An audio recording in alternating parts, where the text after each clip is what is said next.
right, that was Christopher Cross with Ride Like the Wind, and that is quite a beautiful song. From New York, New Jersey, America to Australia, Melbourne, Miss Janis Ian. Hi, Molly. How are you?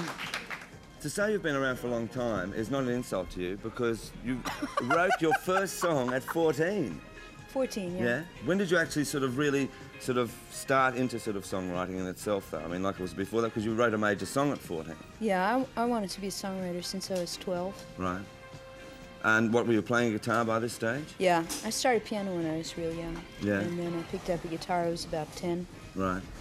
Now, I mean, it's pretty hard for a 14-year-old to get into the business. I mean, it's pretty hard for anyone to get into the business. Yeah. Was it hard at that stage, or did it just sort of come like Stevie Wonder, of course, has done it? No, I was real lucky Michael at that Jackson. point.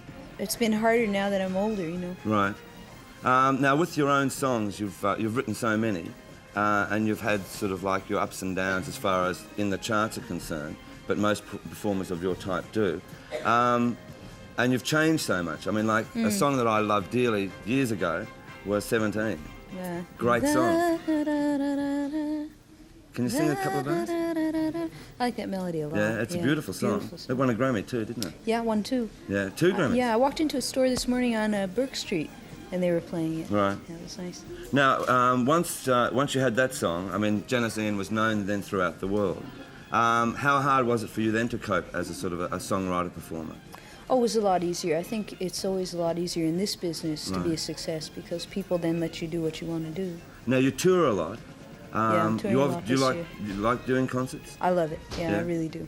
Now, when you've sort of been touring around the world, and Janis Ian has sort of become a name known as sort of as a performer and a songwriter, and then this story hit about you doing a track with Moroder, which of course was which was Summer's producer, and we thought, disco, Janis Ian, can't see it. No. Fly Too High was just a great song and great production. How come you two did get together?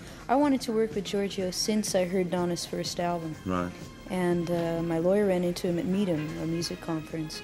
I mentioned that, and he said, "Oh, I've been looking for a lyricist." Right. And there I was, you know.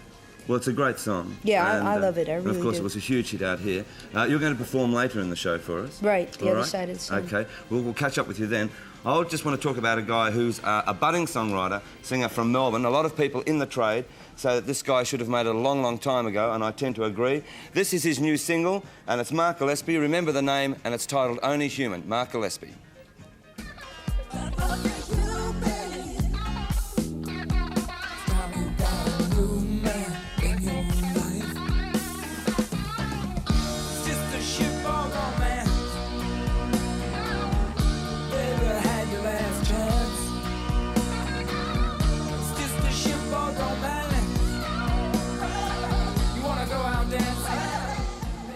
All right, that was Mark Gillespie, and as I say, watch out for him.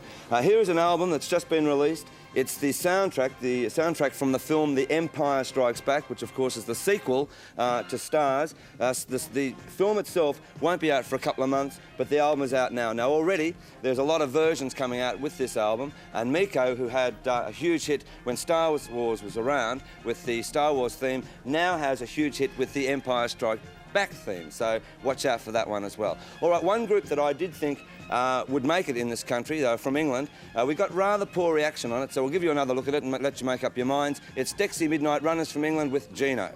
Was my farmers, my Dexy's my high. Oh, Gino! I did cry, see, I hail you, I chanted your name, but I never knew, like we knew, me and you were the same. And now you're all over, your song is so tame. You fed me, you bred me, I remember your name. I can tell with inspiration. That, in fact, is Jimmy Barnes's favourite song at the moment from Cultures. He heard it over there in England when he was there, and I agree. I think it's a great song, so watch out for that one.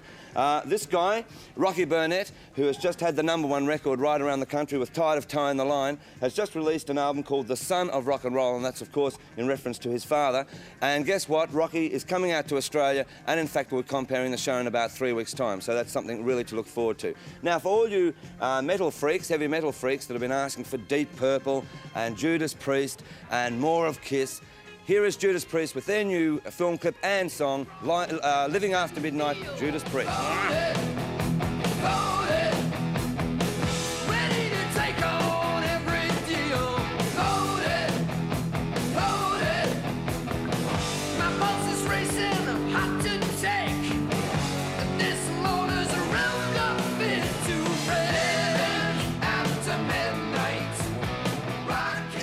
Right, just a mistake of last week. I reviewed Urban Cowboy, which is the film that John Travolta stars in. That is really now available. I said it wasn't in this country. It is indeed available. One other album that is well worth having a listen to is the Dugites' debut album. There's some great songs on this one, titled Amusing, which I dearly love, and I think that this group is going to be huge over the next 6 months. Watch out for them, the Dugites. And incidentally, I said last week about the records jumping. Well, we've had so many complaints come in this week. 2 records of note that seem to stand out are Space Invaders and, would you believe, The Angels Know Secrets. So we're checking up with all the recording companies, and you out there will probably get a fair deal. All right, it gives me very great pleasure. This lady is fantastic. She's great to be with. She's a lovely little lady in herself, but she's got a wealth of talent. Here she is, Miss Janis Ian, with her new single, The Other Side of the Sun. Miss